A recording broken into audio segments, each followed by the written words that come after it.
It seems today that all you see is violence in games and brutality. Everything is always dark, gritty, hopeless, usually some combination of brown and gray.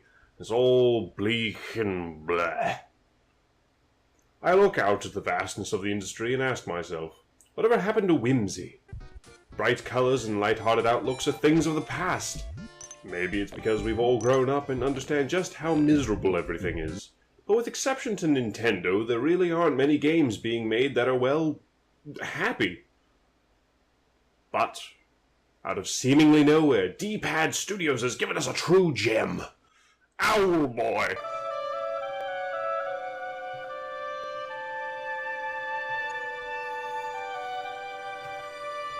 Well, damn if this isn't just magical.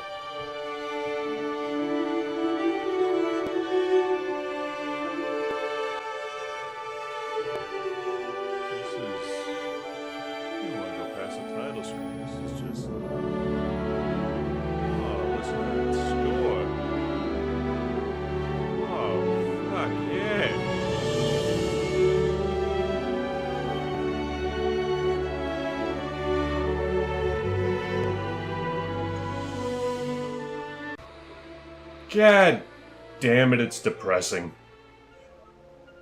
Owlboy is a low-flying adventure that I thought was pretty good. Strange as it may seem, it actually gets worse the more you play it. Those first 2 hours are magic, then you get some irritating stuff, but overall goodness, then some tediousness, and then you're left with kind of a hollow feeling of emptiness. Let me start with the positives. Throughout the entire game, the pixel art is spot on, gorgeous, and just look at that little guy. Ain't he all kinds of cuddly and adorable? That's a protagonist I don't mind staring at for 8 hours. Unlike so many others. The characters in the world they live in are vibrant and just look fantastic. It's probably the best part of the game. Second best part? Probably the music. This baby's got a soundtrack right up there with David Bowie's magnum opus, The Rise and Fall of Ziggy Stardust. Each melody, each note impacts the scene, lets you know if you're in danger, if it's time to goof off, or you know, time to be sad. Again, like the 9th time in this game. This likable band of misfits teaming up to conquer unsurmountable odds is Otis, who is portrayed from the very start as inept, uncoordinated, not smart, and to top it all off, he's mute.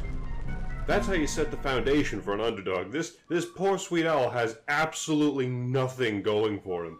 You've got his best friend Getty, a semi-competent engineer who also seems to not be well respected in his home village, a gallant ex-pirate, and a self-hating stickbug.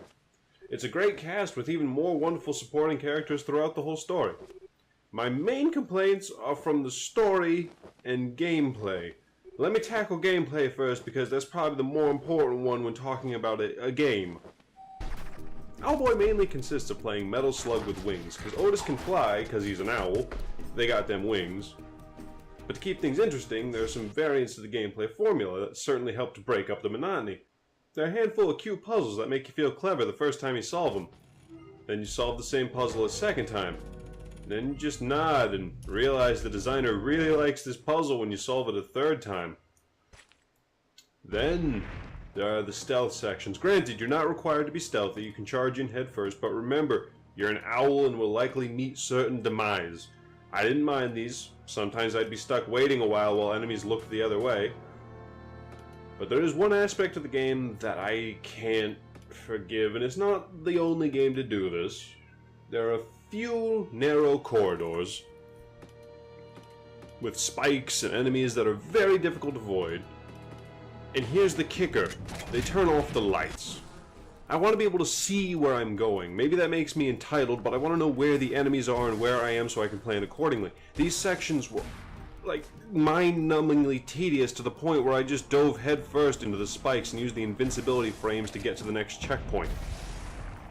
Just one last itty-bitty thing that I didn't particularly care for was the boss scaling. It seemed a bit off. Maybe I'm just old and bad at games, but I believe bosses should get progressively more difficult as the game goes on. But in Owlboy, 1 minute you're getting annihilated by some sort of 60s horror reject, and the next you're easily crushing the spiritual successor to Sting Chameleon. Case in point, the only boss I didn't die to at least once, with exception to the first boss, because that guy, That guy was a cakewalk. Was the final boss. Anywho, on the most disappointing aspect of the whole experience, drumroll if you please,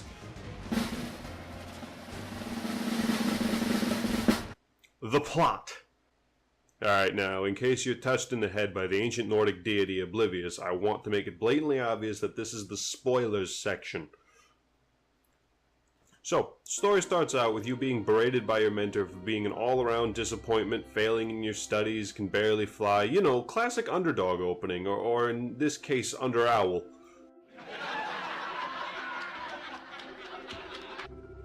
I'm sorry. I'm not proud of that joke. Should probably edit it out, no? Too late? Okay, anyway. Otis gets bullied by some other students, and it's made very apparent that he, as an owl, is not very respected.